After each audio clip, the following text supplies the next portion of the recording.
ನಮಸ್ಕಾರ ಮೇಡಮ್. ನಮಸ್ತೆ. ಈಗ ಸುಮಾರು ನಿಮಗೆ ಡಿಸ್ಕ್ ಎಕ್ಸ್ಟ್ರೂಷನ್ ಇತ್ತು 2023ರಲ್ಲಿ. 23ರಲ್ಲಿ ಅಲ್ವಾ? ಇಲ್ಲಿ MRI ರಿಪೋರ್ಟ್ ನಿಮ್ಮದು. ಸೊ ಡೇಟೆಡ್ ಈ ಡೇಟಲ್ಲಿ 2023ರಲ್ಲಿ ಸುಮಾರು L5S1ನಲ್ಲಿ ಸೊ ಮೋದಿಕ್ ಟೈಪ್ 2 ಚೇಂಜಸ್ L5S1ನಲ್ಲಿ ಇತ್ತು. ಜೊತೆಗೆ postero central protrusion and left paracentral inferior extrusion for a length of 11.5 mm 11.5 mm ಇತ್ತು. ಅದು ಹರ್ಕೊಂಡು ಹೊರಗಡೆ ಬಂದಿತ್ತು. Compressing the left S1 traversing ನರು root in the lateral recesses ligamentum flavum hypertrophy minimal narrow of bilateral neural foramina without existing ನರು root compression ಅಂತ ಇತ್ತು. So ಈಗ ಅದಕ್ಕೆ ನಾವು ಟ್ರೀಟ್ಮೆಂಟ್ ಮಾಡಿ ಸುಮಾರು 2023 6ನೇ ತಿಂಗಳಲ್ಲಿ ಟ್ರೀಟ್ಮೆಂಟ್ ನಾವು ಮಾಡಿದ್ವು. ಇವೆಲ್ಲ ಟ್ರೀಟ್ಮೆಂಟ್ ಮಾಡಿದ್ವಿ. ಸೊ ಟ್ರೀಟ್ಮೆಂಟ್ ಮಾಡಿ ಈಗ 2026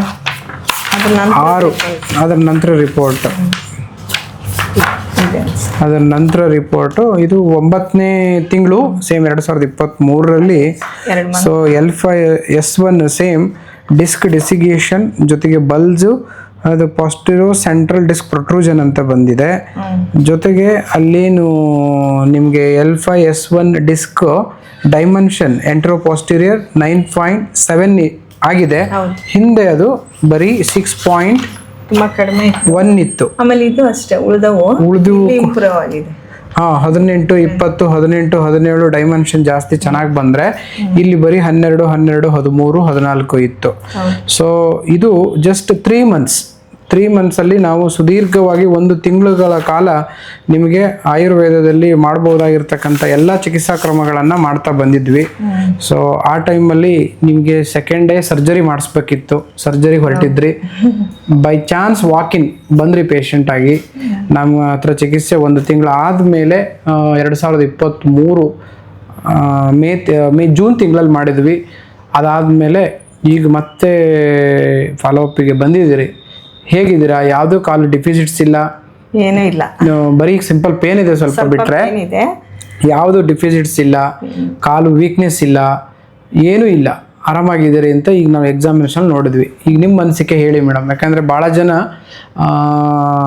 ಕಂಟೆಂಪ್ರರಿ ವೈದ್ಯರು ಈ ಥರ ಸಮಸ್ಯೆನ ಬಂದಾಗ ಇಷ್ಟೊಂದು ಸಿವಿಯರಿಟಿ ಇದ್ದಾಗ ಅದು ಚಿಕಿತ್ಸೆ ಮಾಡೋಕ್ಕೆ ಆಗಲ್ಲ, ಅಸಾಧ್ಯ ಅಂತ ಹೇಳ್ತಾರೆ.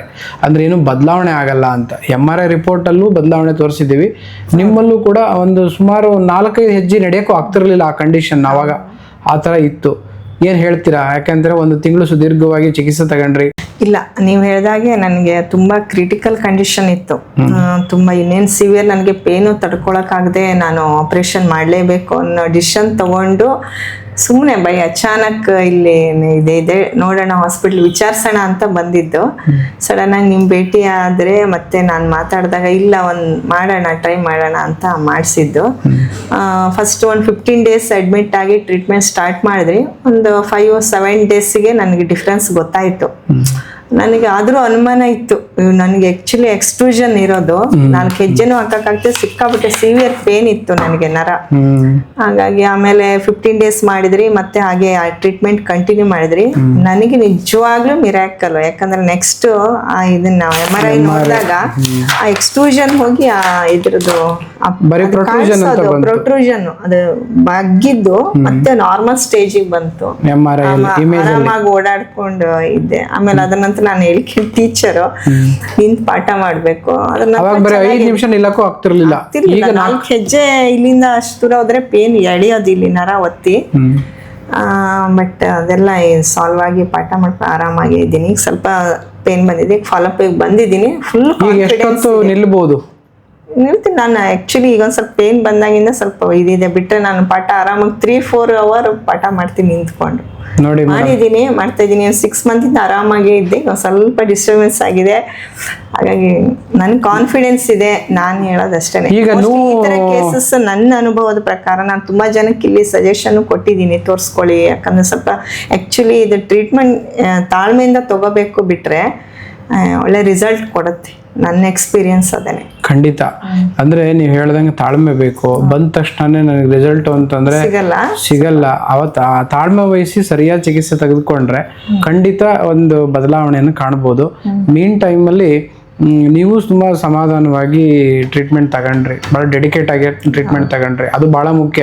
ಒಬ್ಬ ವೈದ್ಯನಿಗೆ ಹೆಸರು ಬರೋದು ಯಾವಾಗ ಅಂತಂದ್ರೆ ಒಬ್ಬ ರೋಗಿ ವೈದ್ಯರನ್ನ ಸರಿಯಾಗಿ ಫಾಲೋ ಅಪ್ ಮಾಡಿ ಅವ್ರನ್ನ ಚೆನ್ನಾಗಿ ತಿಳ್ಕೊಂಡು ಕೇಳಿ ಬದಲಾವಣೆ ಬಯಸಿ ಅವರು ಮಾಡ್ತಾರಲ್ಲ ಕೆಲಸ ಕಾರ್ಯಗಳನ್ನ, ಅವು ರಿಸಲ್ಟ್ ಕೊಡುತ್ತೆ. ಔಷಧಿಗಳು ರಿಸಲ್ಟ್ ಕೊಡುತ್ತೆ. ವೈದ್ಯರ ಒಂದು ಹಸ್ತಗುಣನೂ ರಿಸಲ್ಟ್ ಕೊಡುತ್ತೆ. ಇವೆಲ್ಲವೂ ಸೇರಿ ದೇವರು ನಿಮಗೆ ಅನುಕಂಪದ ಅಡಿಯಲ್ಲಿ ಚೆನ್ನಾಗಿ ಮಾಡಿಕೊಟ್ಟಿದ್ದಾನೆ, ಜೊತೆಗೆ ಆಶೀರ್ವಾದನ ನೀಡಿದ್ದಾನೆ. ಹಿಂಗೆ ಆರೋಗ್ಯವಾಗಿರಿ.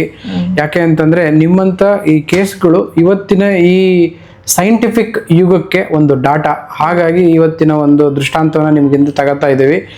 ಮೀನ್ ಟೈಮಲ್ಲಿ ಈಗ ಇವತ್ತಿನ ಡೇಟ್ ಅವ್ರು ಬಂದಿದ್ದು 27/5/2026 ಇವತ್ತು ಬಂದಿದ್ದಾರೆ. ಸುಮಾರು 3 ವರ್ಷಗಳ ಅಂತರ ನಮ್ಮ ಚಿಕಿತ್ಸೆ ಮಾಡಿ. ಸೊ ಒಂದ್ಸಲ ಟ್ರೀಟ್ಮೆಂಟ್ ಮಾಡಿದ್ರೆ 2 ತಿಂಗಳಿಗೆ ನೋವು ಬರುತ್ತೆ, 3 ತಿಂಗಳಿಗೆ ನೋವು ಬರುತ್ತೆ, ಏನೂ ಬದಲಾಗಲ್ಲ. ಸೊಂಟ ಟ್ರೀಟ್ಮೆಂಟಲ್ಲಿ ಏನೂ ವೇರಿಯೇಷನ್ ಆಗಲ್ಲ ಅಂತಾರೆ. ಆಯುರ್ವೇದದಲ್ಲಿ ಎಲ್ಲದೂ ಮಾಡ್ಬೋದು, ಎಲ್ಲ ಚಿಕಿತ್ಸಿಸ್ಬೋದು. ಜೊತೆಗೆ ಬರೀ ಡಿಸ್ಕ್ ಪ್ರಾಬ್ಲಮ್ ಅಷ್ಟೇ ಅಲ್ಲ, ನಿಮ್ಮ ದೈಹಿಕ ಆರೋಗ್ಯ, ಮಾನಸಿಕ ಆರೋಗ್ಯ, ದೈಹಿಕ ಸ್ಥೈರ್ಯ, ಮಾನಸಿಕ ಸ್ಥೈರ್ಯ ಮತ್ತು ವ್ಯಾಯಾಮದ ಶಕ್ತಿ, ಜೀರ್ಣಶಕ್ತಿ, ಜನರಲ್ ಬಾಡಿ ಕಂಡೀಷನ್ ತುಂಬ ಚೆನ್ನಾಗಿ ಆಗುತ್ತೆ. ಅದಕ್ಕೆ ನೀವು ಕೂಡ ನೇರವಾದ ಎಕ್ಸಾಂಪಲ್ ಅಂತ ತಿಳಿಸ್ತೀನಿ. ನಿಮ್ಗೆ ಅದು ಬದಲಾವಣೆ ಕಂಡಿದ್ದೀರಲ್ಲ? ಹೌದು, ಕಂಡಿದ್ದೀನಿ.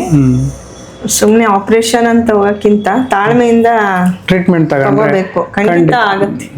ನನ್ನ ಎಕ್ಸ್ಪೀರಿಯನ್ಸ್, ಯಾಕಂದ್ರೆ ನಾನು ಅಷ್ಟು ತಿಂದಿದ್ರೆ ನೀವು ಟ್ರೀಟ್ಮೆಂಟ್ ತಗೊಳ್ಳೋ ಟೈಮಲ್ಲಿ ಸುಮಾರಷ್ಟು ಪೇಷಂಟ್ಗಳು ನಿಮ್ಮ ಕಂಡೀಷನ್ ಇರೋರೆ ಬಂದಿದ್ರು. ಅವರೆಲ್ಲ ಚೆನ್ನಾಗಿರೋ ಬಹಳಷ್ಟು ನಮ್ಮ ಹತ್ರ ವಿಡಿಯೋನ ಹಾಕಿದ್ದೀವಿ, ನೀವು ಬಂದಾಗೂ ಇದ್ರು. ಸೊ ನೀವು ಇನ್ನೂ ಹೆಚ್ಚಿನ ಆರೋಗ್ಯನ ತಗೊಳ್ಳಿ. ಇವತ್ತು ನೋವು ಅಂತ ಬಂದ್ರೆ ಈ ಸಡನ್ ಆಗಿ ಒಂದು ಟ್ರೀಟ್ಮೆಂಟ್ ಕೊಟ್ವಿ, ನೋವು ಕಡಿಮೆ ಆಯ್ತಾ? ಹಂಗೆ ಇದೆಯಾ? ರಿಲ್ಯಾಕ್ಸ್ ಇದೆ ಅಲ್ವಾ? ಮನಸ್ಸಿಗೂ ಸ್ವಲ್ಪ ನಾವು ಮಾಡಿದ್ವಲ್ಲ, ಅದರಿಂದ ಅನುಕೂಲ ಆಯ್ತಲ್ಲ.